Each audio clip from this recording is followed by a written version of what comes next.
kwa hiyo kijiji yetu sasa ya kaunti ya Samburu Maralal kunakuwa na wezi ya mifugo. Wanaitwa Mapokot. Umeisikia? Pokot. Sasa Pokot wakafamia hiyo kijiji yetu. Mimi naambia mzee, mimi nasikia na risasi pahali inalia. Na watu wanapiga nduru. Si tutoroke. Akaniambia, hakuna pahali yeye anaenda. Mimi siwezi pesa enda. Nikakaa tena. Ndio hiyo. Watoto wananiambia, mama si unaona sasa hiyo kijiji tunasikia hiyo mlio ya risasi. Sasa kukaa kidogo. Nikamwambia sasa mzee, mimi naona acha mimi niende na watoto. Mimi ndio usiku hata sijui ni saa ngapi ya usiku. Nikaanza kutoka kwa boma. Na ni msituni, hiyo msituni kuna pahali nikapata watu wa kijiji wangu ile tulikuwa tunaishi nao. Wakaniuliza mama aka unaenda wapi? Nikamwambia mimi nilisikia tu jana huko kwa kijiji yenu penye kulikuwa kunaendelea. Akasema ni kweli Pokot walikuja wakaua watu, wakachukua mifuko, lakini mama aka pole. Tumesikia bwana yako ameshawawa na mifuko imeenda. Na ni afadhali penye wewe umetoroka na watoto.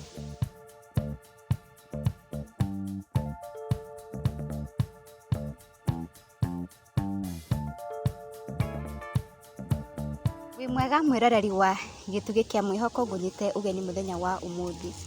Mũgeni ũrĩa tũrĩ nake aratwĩra aumĩte kũrĩa mwena wa Turkana. Na tũgũkorwo tũkĩaranĩria nake tumenye maingĩ megiĩ culture ya Waturkana. Na koguo nĩ ngũmũhoya na gĩtĩo kĩnene ũmũthĩ tũgũcenjia rũthiomi twarie na Gĩthweri tondũ nĩkĩo akĩũĩ mũno.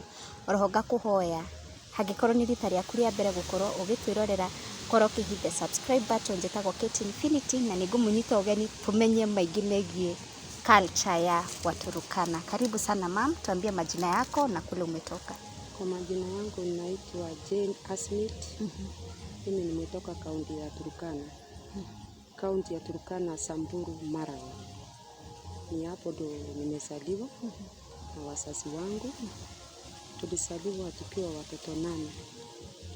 Sasa huko kaunti ya Samburu wazazi wetu hawakuweza kutupeleka shule. Sasa hiyo mandugu zangu tulikuwa 8. Sasa mimi ndio mtoto wa 3 kwa wazazi wangu.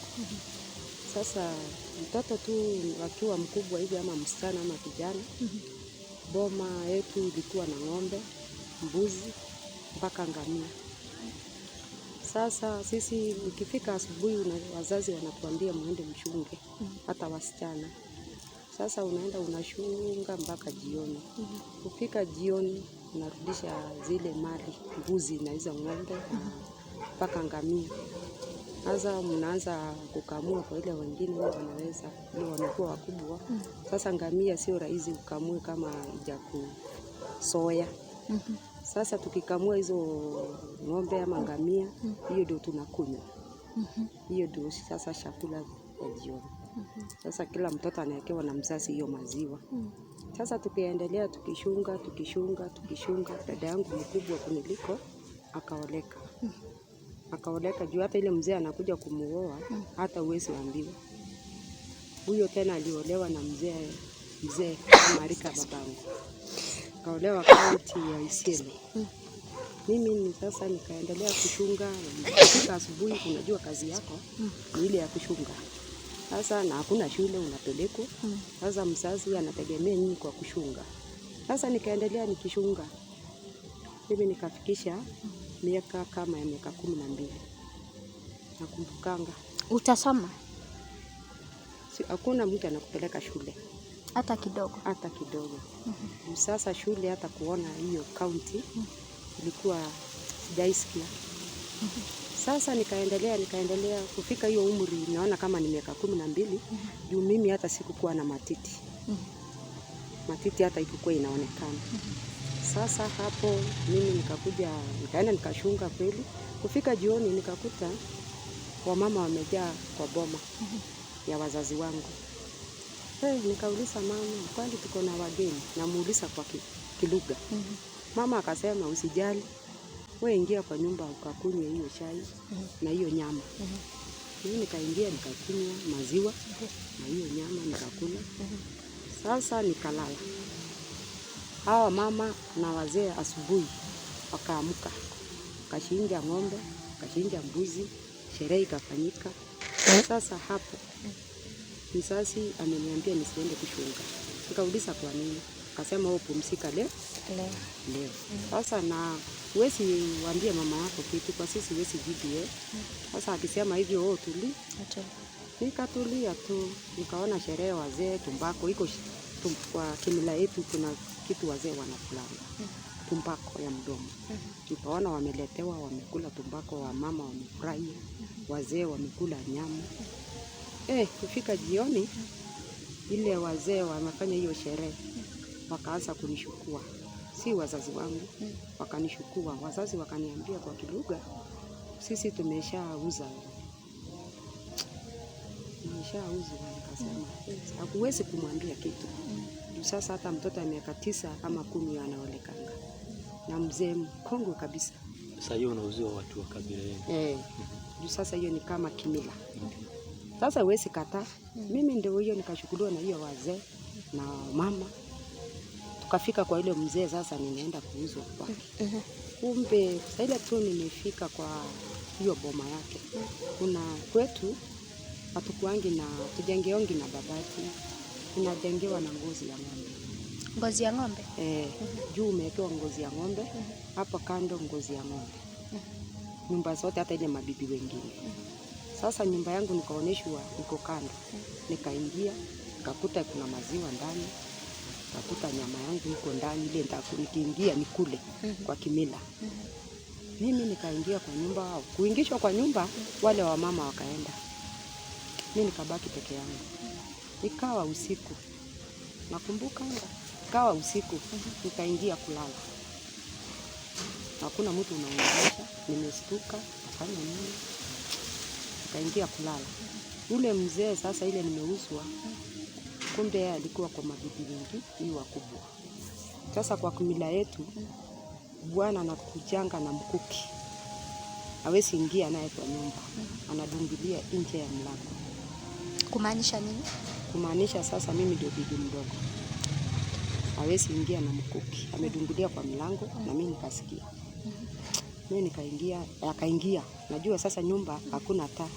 Tunakisha moto kwa nyumba ya kuni. Mimi sikujali, sasa moto ilikuwa imepoa. Nikaamka nikaakisha moto venye nimesikia mtu ameingia hivi. Kuakisha moto hakuongea. Akakaa. Yeye ameshiba venye alikula hiyo sherehe. Mimi nikarudi kwa ile malazi. Malazi yetu ni ya ng'ombe. Yaani hiyo ngozi. Hiyo ndio malazi ya kwetu. Kweli nikaenda kwa malazi mimi nikalalala. Kulalala ule mzee akakuja. Akaniambia, "Fulani, Asmit, hebu mpapase sehemu za siri yangu." Nikaanza kukataa. Alikuwa na kisu hii ya Turkana inaitwa Abaret. Kuna kisu wanafungianga hapa. Hiyo kisu akanigora, akanichoma naye mkono. Hata hii kinonda imetokana na hiyo mzee tu. Sasa mimi kujaribu, naona sasa nitafanya nini na huyu mtu ni mkubwa kuniliko. Sasa hii akanigwara, akanipiga makofi hapo. Sasa akaniambia si wewe ni bibi. Sasa nikashindwa nitafanya nini. Mtu aliniingia yani na fujo. Akaniforce kunitumia. Kunitumia akaniharibu mpaka huko. Hapa. Akaniharibu huko sehemu zangu za siri. Akaniharibu mpaka ikakuwa imepasuka. Sasa na huko kwetu hakuna hata hospitali. Yaani hakuna hospitali. Hata hatujaisikia hospitali iko wapi. Sasa asubuhi kufika nikaenda kwa miti hii ya kienyeji, hii mamiti tu. Kuna miti tunajua ukikunywa utapona. Yeye ameenda sasa. Hana shughuli na mimi. Si ameshajua kwamba ameniharibu. Sasa mimi nikaendelea, nikaenda nikashimba hiyo miti tu na ushungu yangu ya huku. Hata kuenda kukojoa kwangu ilikuwa ushungu. Nikaenda nikashimba hiyo miti, nikakuja nikashamsha. Kushamsha ile miti nikakunywa baada ya siku 3. Kukunywa baada ya siku 3 nikaanza kusikia afadhali. Kukaa niambie niende kushunga juu iko mali yake kwa hiyo boma. Sasa najua hata mimi mwenyewe nimegauliwa yake. Sasa yeye hajanipatia hii mali niende nikashunge. Ndio anajua kwamba ameshaniari. Sasa nikakaa baada ya nafikiri mwezi moja. Nafikiri nimefikisha mwaka 13. Sasa hata ile kinonda imeshapona. Kwa nimehisi imeshapona. Nimekaa mwezi mzima hajanitumi. Sasa wakati nimemaliza kama miaka 13 nikapata mimba. Kupata mimba mimi sasa asubuhi kwa hiyo kimila yetu. Hata kama wewe ni njia mzito unaambiwa uende ukashunge. Mzee hawezi shunga. Mimi ndio hiyo unapatiwa mbuzi, kondoo mpaka hiyo ngamia. Sasa ni vijana wake wa bibi kubwa ndio wanaenda kushunga. Sasa ninaenda kushunga mpaka jioni. Na huko tena kwa misitu iko simba, iko nyati, iko mpaka ndovu. Sasa Mungu wako akuepushe. Sasa hakuna venye tu utasema. Mimi nikaendelea kushunga zile mifugo. Sasa nikajifungua huyo mtoto. Sikujifungua huyo mtoto. Nikaumwa na tumbo. Juu sasa sijui maana sikujua kwamba mtu anaweza saa haji. Sasa nikaenda tu nikaambia mama wengine hiyo mabibi yake wakubwa. Mimi nahisi tumbo inaniuma. Sasa wakaniambia kuja hapa wakanishikashika tumbo. Iko vitu ilikuwa ninatoa kama maji. Sasa wakaniambia nikutaka kujifungua. Yaani kwa kabila ndio wananiambia. Sasa kukaa nikajifungua huyo mtoto nyumbani. Sasa kujifungua mtoto nyumbani, sisi hatukuangi hata na kupeleka hiyo mtoto kliniki. Sasa unalea hiyo mtoto nyumbani. Sasa unakamua maziwa ya mbuzi. Hivyo ikiwa umekamua saa hiyo ikiwa moto, unapea watoto. Huwezi eka kwa moto. Yaani ni kimila sasa. Nikaendelea mtoto wangu akafikisha kama mwaka na nusu. Hangeweza hata kutembea. Alikuwa anaamka tu anaanguka. Nikajistukia mimba ingine. Mimi ndio hiyo ninaendelea kushunga. Kweli utawasha ile mtoto mdogo nyumbani. Unamwosha tu nyumbani. Sasa wewe unaenda unashunga. Huyo mzee hawezi kuwa anakuonea hata huruma kusema uko na mtoto mdogo, washa aende ashunge. Yeye kazi yake ni kukaa. Saida anaona nyinyi muhisi njaa. Juu sasa kwetu tunatumianga tu unga. Na hiyo maziwa unakamua hiyo ndio mboga. Sasa mimi nikaendelea kushunga. Huyu mtoto mwingine sasa ameanza kutembea karibu nijifungue huyu mtoto mwingine. Sasa ninarudi tu jioni na hiyo mfuko. Sasa nikakaa nikajifungua huyo mtoto mwingine wa pili. Sasa huwezi washwa hata ukae sana kwa nyumba. Unaweza kaa hata mwezi moja anakuambia amka. Uende ukashunge. Sasa unaweka tu mtoto hapa na una hata mamvuli. Mvua ikikupata huko yani unakaa. Sasa hiyo unakaa tu kama mtu hakuna mtu anaweza kukujali. Mimi ndio hiyo nikashunga. Ukishunga ukiona mvua kubwa unakaa chini ya miti na huyo mtoto. Ama kwetu kunakuwa na mawe kubwa sa white. Hata ingine imeshimbika chini inaweza kuwa kama nyumba. Ukiona mvua imekuwa kubwa naingia ndani. Mimi ndio hiyo nikaendelea na maisha. Kukaa huyu mtoto mwingine sasa hajafikisha tena mwaka na nusu. Nikastukia mimba ingine kwa huyo mzee. Juu sasa kwetu hata hakuna daktari, hakuna venye unaweza kwenda kudungwa hata hii shindano nimesikia venye sasa kuna kutibiwa, kuna kudungwa shindano kuzuia kusaa. Sasa yeye anafurahia venye unasaa. Mimi ndio huyo nikajifungua huyo mtoto wa 3 kwa huyo mzee. Nikakaa tena hiyo mwezi moja. Unaambiwa tena beba mtoto. Nikaendelea. Huyo mtoto mwingine akafikisha miaka 2. Kufikisha miaka 2 Mungu akasaidia huyu akafikisha miaka 2. Kukaa nikajihisi tena mimi niko na mimba ingine aina. Nakaa najua sasa hata kama unapata mateso kwa huyo mzee ukijaribu kwenda kwenu wanakufukuza. Wanasema wewe ulishauzwa unakuja kutafuta nini? Sasa unavumilia fenye hiyo mtu anakufanyia. Nikakaa nikishunganga watoto wangu sasa ninawaacha nyumbani. Jioni nikikuja nakuta wanacheza hivyo. Sasa mimi nikaendelea na maisha. Kakaa mtoto huyo mwingine akatembea huyo wa 4. Nikastukia mimba nyingine ya 5. Sasa hii ya 5 nikaambia hiyo mzee, mimi sasa hata ninahisi sina nguvu. Sasa nikushunga mtoto kwa mgongo. Sio nisaidia hata kushunga saa zingine. Akaniambia mimi nilikununua ukuje unifanyie kazi. Mimi ndio hiyo nikaendelea na nilikuwa na mawazo. Sasa nikikuja jioni naenda kukamua ndio nakuja napika hiyo ugali tena na gaudia watoto. Natoa hiyo maziwa kila mtoto nampea. Sasa hiyo ndio inakuwa mboga. Nikaendelea na maisha sasa. Nijistukia mtoto wa 6. Hii mwingine ametembea. Kila tuseme mwaka ni mtoto huyo mzee ananipea. Mtoto nikaendelea mtoto wa 6. Na ni nyumbani unajifungulia. Ndio hakuna pahali utaweza pata hospitali. Sijaisikia hospitali. Sasa mimi ndio huyo. Nikaendelea na maisha yangu sasa. Sasa nikasema hata kurudi kwetu hakuna kenye utafukuzwa. Sasa pahali nilikuwa najua tu ni kwa hii mtu. Kuna pahali naweza enda. Mimi nikaendelea na maisha yangu tu. Kufika nikakaa nikastukia mimba ya 7. Hii ni mtoto mwingine. Sasa nikaanza kushikwa na kufikiria. Sasa mimi nitakuwa tu nikishunga nikipata hao watoto wakiwa wadogo. Nikakaa. Wakati nimepata hii mtoto wa 7, mtoto akafikisha miezi 8.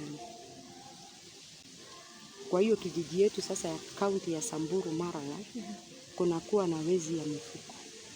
Wanaitwa Mapokot. Umeisikia? Pokot. Sasa Pokot wakafahamia hiyo kijiji yetu. Mimi naambia mzee, mimi nasikia risasi pahali inalia. Na watu wanapiga nduru. Si tutoroke. Akaniambia, hakuna pahali yeye anaenda. Mimi siwezi pesa enda. Nikakaa tena. Ndio hiyo. Watoto wananiambia, mama si unaona sasa hiyo kijiji tunasikia hiyo mlio wa risasi. Sasa kukaa kidogo. Nikaambia sasa mzee, mimi naona acha mimi niende na watoto. Mimi ndio usiku hata sijui ni saa ngapi ya usiku. Nikaanza kutoka kwa boma. Na ni msituni. Hiyo msituni kuna ndovu, simba, nyati. Kwa nikaambia Mungu, nikaambia mtoto mwingine mkubwa kidogo sasa wamekuwa wakubwa kidogo. Shika wengine mkono, juu siwezi kubeba kushika wengine. Wengine wakashikana mkono. Sisi ndio hii na watoto wangu. Tukaenda. Eneo na safari. Nikapata kimao wengine kubwa tu. Nakaa kama nyumba. Sasa nikasema wacha tu nikae na hii watoto wangu hapa. Ile mwenye atalala. Mimi mwenyewe nishike tu ndalisha na mimi nikae macho. Juu sasa area hiyo pisi ni wengi na pisi iko na njaa sana. Sasa pisi inakujia watoto, mimi nagonga na mawe. Kukakuwa asubuhi. Kukakuwa asubuhi nikaanza na safari. Nifika pahali nikapata watu wa kijiji wangu ile tulikuwa tunaishi nao. Wakaniuliza mama aka unaenda wapi? Nikaambia mimi nilisikia tu jana huko kwa kijiji yenu penye kulikuwa kunaendelea. Akasema ni kweli Pokot walikuja wakaua watu, wakachukua mifuko, lakini mama aka pole. Tumesikia bwana yako ameshawawa na mifuko imeenda. Na ni afadhali kwenye wao umetoroka na hao watoto.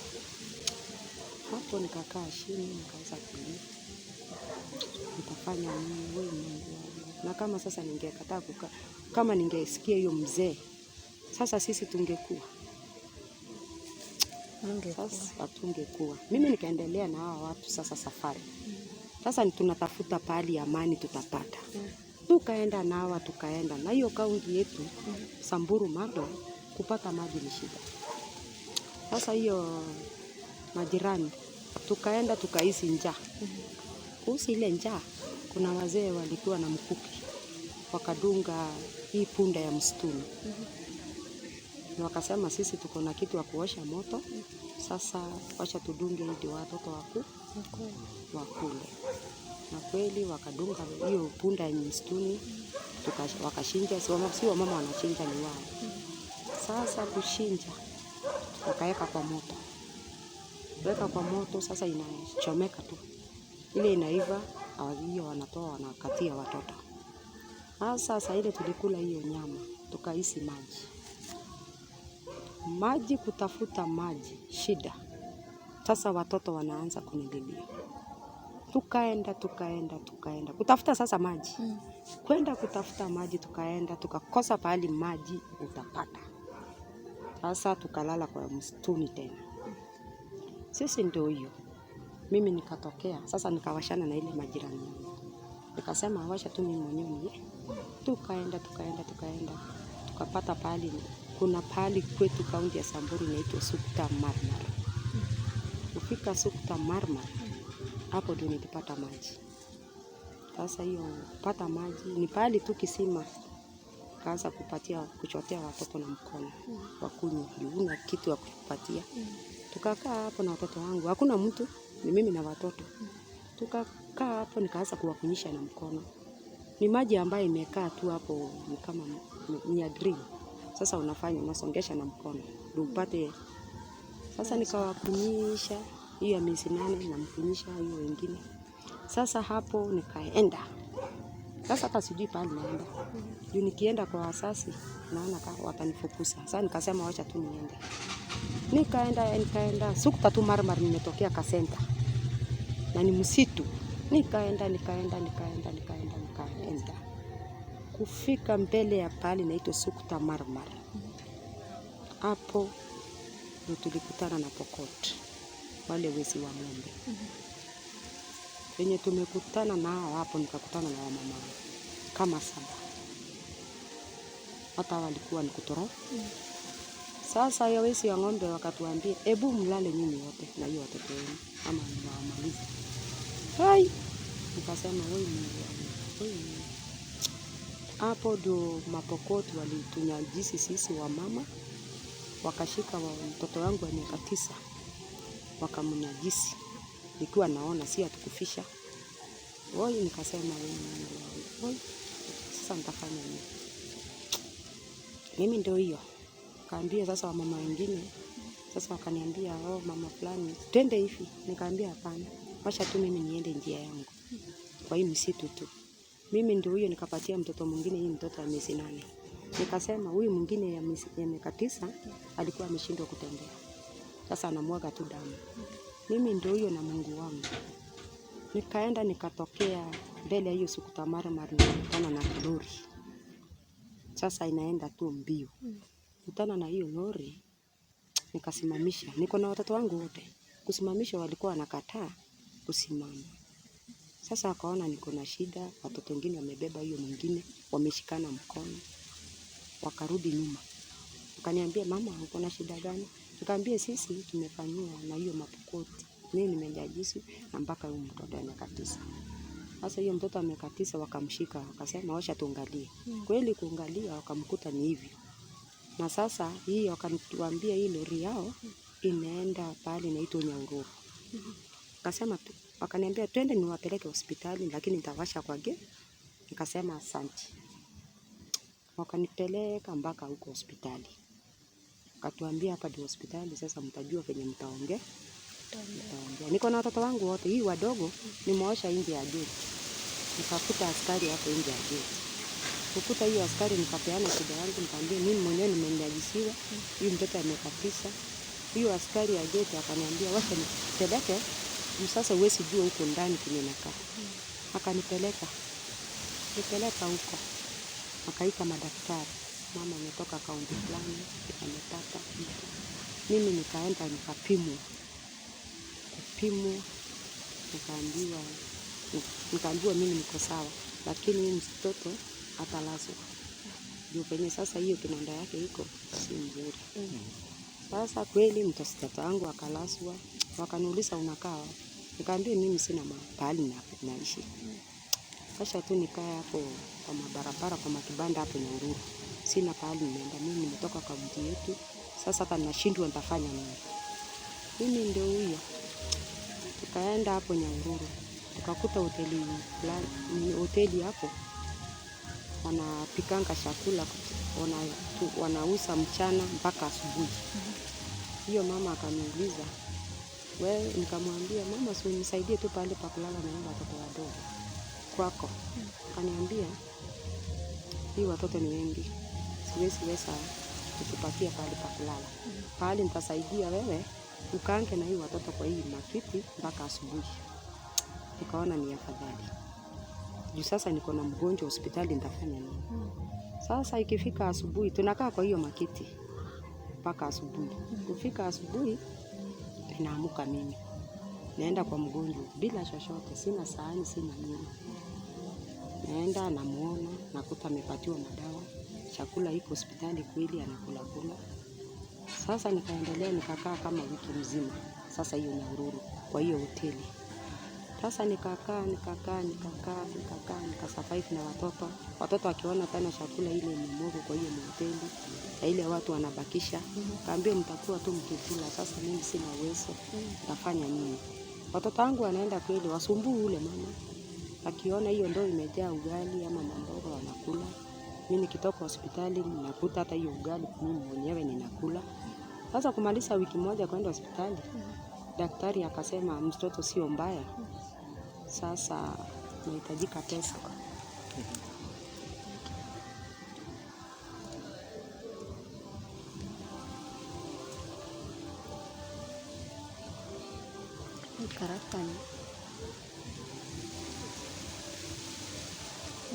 Inahitajika pesa. Sasa hapo ndo madaktari wakamwambia huyu mama hata hakukuwa na chochote. Hata kitu akuletea huyu ya kukula hakuna. Mama amepitia mashida mingi. Sasa mimi nikaambiwa tu, nikapeletewa kitu inaitwa CV file. Nikaambiwa mama enda. Sasa nikumtokesha huyu mtoto sijui pale imeenda. Sasa alikuwa ametoka kitu jioni huko Nyahururu hospitali. Sasa nikaenda tu kwa ile mama nikamwambia huyu sasa ndio amefanya hata nikae hapa kwako kwa hoteli juu huyu mtoto. Nikaendelea kulala kwa hiyo hoteli. Mimi nikashika tu barabara. Naona ni barabara tu. Nikashika na watoto wangu barabara. Niko na wote. Nikashika barabara.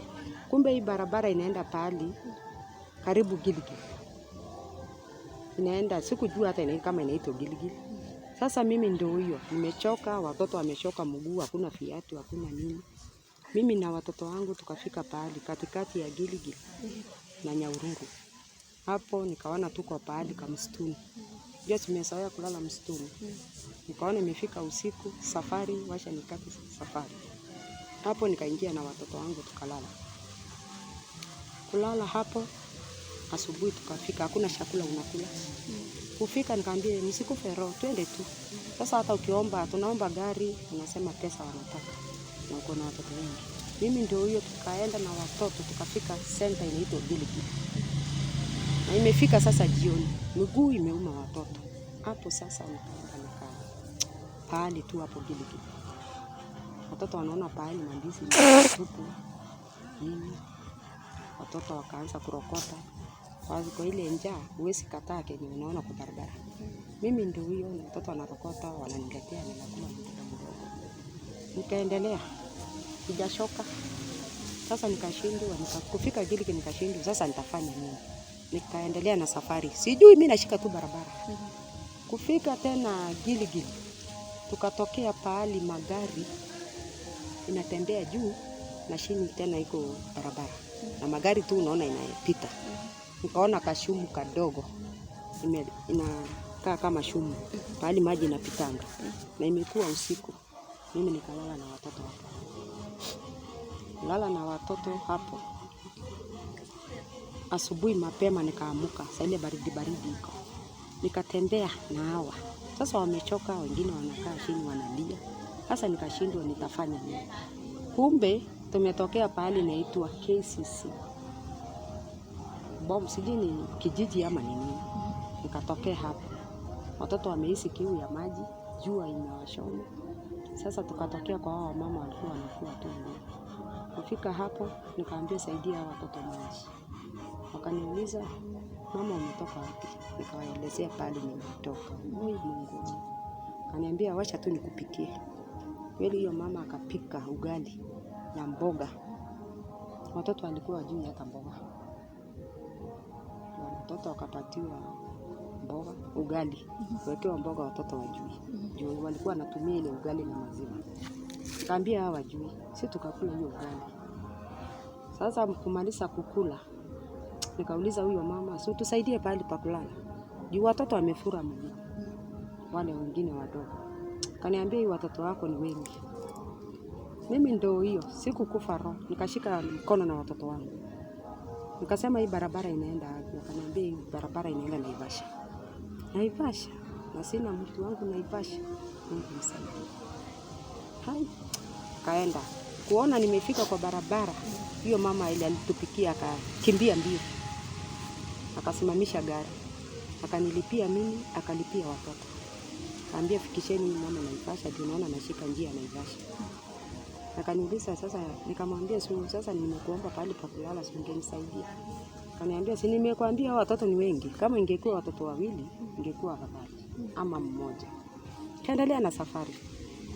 Gari katufikisha Naivasha kwa center. Fika hapo kwa center. Sasa sina mwelekeo. Nikaona tu kwa kibanda kazuri, lakini hakuna mtu alikuwa anaishi hiyo kibanda. Sasa nikaambia watoto mkuje tukae hapo. Tukakuja na watoto wangu tukapumzika. Jioni ikafika. Sasa hii kibanda mimi silali. Mtoto wako kwa mgongo, nimemfungia na mgongo. Hii watoto wengine wanataka kulala na furuta moja. Analala. Hakuna kitu ya kujifunika. Mwingine akisikia anataka kulala na furuta, analala. Hivyo. Mimi sasa silali. Mimi sasa ndio kushunga ile watoto. Kenye wote itaweza pata hawa. Nijue ni nini. Mimi nikakaa hapo mpaka asubuhi. Kufika asubuhi nikapatana na watu wa mama. Wako na magunia wamebeba. Sasa hawa mama nikauliza mnaenda wapi? Wakasema wanaenda kuokota vitu naitwa scrap maplastic. Akaniambia si utufuate. Nikasema si afadhali nifuatane na wao. Tukaenda juu sasa sikujua kurokota zile vitu. Na sasa hata kilo peke yake hata sijui ukirokota kilo fulani unapata pesa gani. Tukaenda nikaambia watoto wangu turokote basi venye hao wanaroko. Sasa mimi nikaenda nikarokota nikapata shilingi 30. Shilingi 30. Pata hiyo 30 nikaenda kwa hoteli. Saa watu wanakula. Nikaenda kwa hoteli nikanunulia kila mtoto mandazi. Sasa kufika jioni ni ile nyumba tu, ile kibanda. Sasa sijui pale naenda. Sasa hapo tukalala. Kufika asubuhi yule mtu sijui ni jamaa tu mzee. Akaniambia, "Mama, mimi nataka kuongea na wewe." Kaambia unataka kuongea na mimi. Hapo ndio nikashtuka. Nikasema sasa nitajanisiwa. Tajisiwa tena na hii watoto. Penye tulifanywa na Pokot. Woi Mungu wangu. Sasa nitafanya nini Mungu? Nikashika barabara. Sikuokota hiyo plastic. Sasa imepambasuka na hii mtu ananiambia anataka kuongea na mimi. Nikashika barabara. Kumbe nimeshika barabara ya pahali inaitwa Maili 2 hapo. Kufika hapo Maili 2 nikakuta mashuma hapo tu. Hizo mashuma mimi nikakuja tumeshoka. Tukakuja tukapumzika hapo. Sasa nikaona barabara nyingine imeenda hivi, nyingine imeenda hivi. Kuona hiyo barabara kwenda hivi kumbe nimeshika pahali na njia ya karakta. Na sijui. Sasa mimi ndio hiyo nimeshika hiyo barabara. Watoto wote nimewashika tu. Huku kuwa na mvua. Nashika hiyo barabara. Kufika hiyo barabara kumbe nimetokea karakta, pahali inaitwa karakta. Yaani nikasenta tuko maduka hivyo. Nikakaa nikaenda boma moja na ni usiku. Kwenda boma moja tu naona ni boma tu ya watu ya wazazi kama ya wazazi. Nikabisha hiyo mlango nikaambia mnisaidie pahali pa kulala. Juu watoto wameumwa na miguu. Kwenda kwa hiyo watu wakaniambia watoto ni wengi mama. Hapa ni town. na sasa kuna pahali nimeweza kukupatia pa kulala. Nikaenda tena nyumba nyingine, sikushoka hivyo tena. Hivyo ndio naambiwa. Kama ingekuwa wawili ama mmoja ingekuwa mzuri. Nikaenda sasa, nikasema acha niwache kuuliza pahali pa kulala. Kwenda pahali, nikakuta pahali hii Waislamu walikuwa na omba. Nikapata wamama hapo nje. Nikaambia, tafadhali wamama, mimi nimekosa pahali pa kulala na hawa watoto, mnisaidie pahali pa kulala. Sasa nilipoambia hivi, mmoja akasema, si ni Mkristo. Sasa mwingine akarudi nyuma akasema, mkimaliza kuomba huko ndani, msaidie huyu mama alale hapa nje. Yaani sio ndani ya kanisa, hapo kwa faranda. Akasema, mimi sasa ni asante, nimepata pale pa kulala. Wacha nisimame wapi? Hapo kwa gate. Kweli nimesimama na watoto wengi. Kusimama hapo, wakakuja wakaniambia ingia. Akaingia, hakuna kitu ya kufunikana. Mtoto mmoja tu anakaa anaanguka chini. Mimi nafuruta hapo kwa faranda nimalisha. Tukaendelea tukalala. Kufika asubuhi, sijui pahali naenda. Mama mmoja akaniambia, nikaenda pahali. Nikaona mama ameshika kamba ya kuni. Nikauliza, mama unaenda wapi? Mama akaniambia, si unaendanga pahali naitwa kwa lake, kwenda kufunja kuni ya kuuza. Sasa nikamuuliza, mama si nikufuate tu, alafu hii watoto wangu akae hapo nje ya kwako, ndio hata nikifunja hiyo kuni nipate kitu ya kukula. Kaniambia unifuate. Sasa sikuwasha mtoto, juu mtoto hakukuwa ana chakula. Mimi nikaekelea mtoto hapa kwa mgongo na ile kamba. Hii wengine nikaambia mkae kwa hiyo mama nje. Tukakaa. Tukaa hapo, tukaenda kuni. Tukalete kweli kuni kutoka lake. Tukakuja akanionyesha mwenye ananunua. Mwenye ananunua akaniambia 150. Nikaona juu watoto wana chakula ya kukula na sina mwelekeo mwingine, wacha nikubali. Ile mwenzangu akakataa hiyo 150, akasema anataka 200. Nikasema ni at least huko una pahali ya kulala, ndio unaona nimekubali. Sasa nikamuuliza, tunaweza rudia kuni nyingine? Mimi ndio namwambia. Akaniambia yeye ameleta kuni kwake ameweka. Mimi nikaenda kwa hoteli tena. Sijashoka. Nikaenda nikaleta mandazi nikapatia kila mmoja. Sasa hiyo ndio kama nimeweza sasa. Mimi nikakula moja, nikapatia mwingine moja. Sasa nikakuja na huyo mama, tukaenda na hiyo kuni huko tena kwa lake. Kwenda kwa lake, huyo mtu tu mwenye kununua kuni kaniuliza, mama umetoka wapi? Nikamwambia mimi nimetoka kaunti ya Samburu. Yenye alikuwa ananiona. Kutoka huko, shida gani? Nikampea shida. Kumpea ile shida, akanipea 200. Kunipea hiyo 200, sasa nilikuwa na pesa zingine sijamalizika kwa ile mandazi nimenunua. Nikauliza huyo mama, si unaoneshe pahali hata naweza hata mimi kukomboa hata nyumba kama hiyo hapa watoto wapate pahali pa kulala. Unionyeshe. Huyo mama akanishika mkono. Akaniambia twende mpaka pahali inaitwa Kiwanja Ndege. Sikukuwa najua ni wapi. Kweli nikakuja mpaka Kiwanja Ndege. Kukuja Kiwanja Ndege hiyo nikauliza nyumba wakaniambia ni 300. Sasa nilikuwa nimeshika watoto wote. Sasa hiyo mzee nikamwambia mimi sina hiyo 300. Niko na shilingi 250. Sasa kumuonesha 250, akaniambia hiyo 50 niambie watoto tena watakula. Mimi nikafunguliwa hiyo nyumba yangu. Hii nyumba hata haina chochote. Nikamwambia watoto, kaona pahali magunia zimetupwa kwa uchafu hivi makaratasi. Nikaenda nikaambia watoto twende tukokote tupate kenye tutalali. Sasa ndio tuanze maisha mengine. Mimi ndio hiyo sikukufa roho.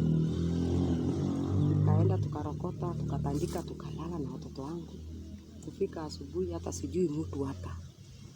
Nikaendelea maisha, nikaenda nikakutana na mama wengine hiyo siku hiyo nyingine. Wanaanza kuokota hiyo mascrap. Ile nilikuwa nimeokota Naivasha. Kaanza kuokota mascrap, ninapata 100. Tunakuja, naomba sufuria hapo kwa majirani, ananipea, ninapika hapo nje. ni mwenyewe hataki upikie ndani ya nyumba. Sasa tunaweka tu mawe hapo nje, tunapika na unakula na watoto. Asubuhi ilikuwa ni hivyo maisha. Sasa hata ikanilemea mimi mwenyewe. Sasa ninapata hata hiyo 100 ndio nanunulia watoto chakula. Na saa nyingine najifunga na natumia 50, najifunga juu nisifungiwe nyumba, naanza kuweka tu hiyo 300 ya hiyo mzee. Sasa hata nikashindwa, sasa nikaweswa na maisha, hata uniform peke yake. No, ni msasi, huna kazi nzuri. Sasa hata uniform hakuna kwa watoto. Sasa hapo hata hiyo wazee wanaangalianga watoto wa ile shule, walimtembelea. Nikamwambia mimi sina uwezo. Mimi ni hii plastic ndio naenda kuchukua, na saa nyingine sifikishangi 100. Sasa uniform ya mtoto mmoja naweza toa wapi? Kweli wakaanza kuniangalia tu. Sasa naambia hata saa nyingine chakula hakuna. Sasa hiyo maisha ikanilemea hivyo. Sasa watoto wangu waendi shule, tunakaa tu maisha ambayo hata ieleweki. Sasa wako tu kwa nyumba hapo. Hata saa hii pesa hata kulipa ile nyumba juu manyumba si hapa imeongezwa bei. Sasa niko na kama hata miezi 3 sijalipa. Ilikuwa 300 nyumba ya kwake, saa hii ni 1000. Na hiyo hata 1000 upati, plastic hapa hakuna. Sasa hata hiyo lake mtu akienda, kuna maaskari wameajiriwa huko. Ukipatikana na hiyo maaskari unashikwa, unafungwa. Sasa nikawashana hata nakwenda hiyo kuni. Juu sasa sina baba, sina mama hapa ama baba hao watoto. Sasa hakuna, tunakula kishida sana. Mtazamaji wetu najua anaweza jiuliza kwa nini usirudi huko kwenu Turkana. Mimi siwezi rudi. Kwa ile mashida nimeona ile nimepata, siwezi rudi. Ile kenye mtu anaweza kumsaidia ni venye watoto wangu wataenda shule na maisha hawa watoto ikuwe mzuri. Ile maisha nimepitia nikuwa mtoto mdogo mpaka sasa hivi, mimi kwenda kaunti ya Samburu siwezi enda. Naomba tu usaidizi penye nitaweza saidika, penye watoto wangu wataenda shule. Kama mimi mwenyewe kama ningekuwa nimeenda shule, maisha yangu ingekuwa mzuri. Na uko kwenu, apart from wewe kutosoma, wengine wenu bado pia walipitia hiyo mashida? Ndio, hakuna mtoto mmoja mzazi anaweza weka kwa shule. Yaani ni kimila yao. Na tena pahali wametuweka ni maboma huko ndani, hata huwezi pata shule kwa urahisi. Na hii mambo ya kupangiwa mambo ya ndoa, inakwanga ni lazima kwa kila mtu ama ni wengine wapangiwe? Ni hivyo juu sasa huko hata sheria peke yake, mtoto mdogo angeweza kuuzwa kwa mtu mzee. Kama kulikuwa na sheria, ungepaswa kuuzwa kwa hiyo miaka. Hata venye nimekuja Naivasha sijasikia hiyo kitu. Naona tu watoto wenyewe wakienda shule, hivyo mpaka mtoto anamaliza shule, anatumwa pahali, anajisaidia. Akimaliza hata hiyo shule, anajua mfenye atafanya maisha yake. Kuna mahali nikurudisha tu nyuma kidogo, ulisema wakati uliolewa, mzee wakati alirudi alieka, ulisema ni mkuki hapo nje, na ukasema sasa wewe ndio bibi mdogo. Unataka kumaanisha alikuwa na bibi wengine? Walikuwa na 2, mimi ndio nilikuwa bibi wa 3. Okay. So kwa culture ya huko kwenu ni kumaanisha watu wamekubaliwa kuoa bibi zaidi ya bibi moja? Wanaoa hata mabibi 5. Okay. Aniulize aje watu kutoka huko Samburu. Ni miaka ngapi sasa? Saa hii niko na mwaka 1 na miezi 4.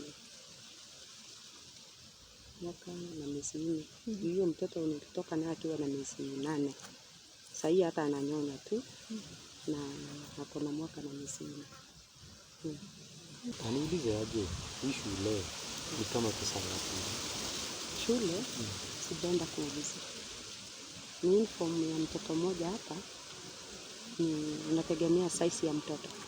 Kuna shilingi 700, ile mwingine 800 hivi mpaka chini 500 hivi, mwingine mdogo 450.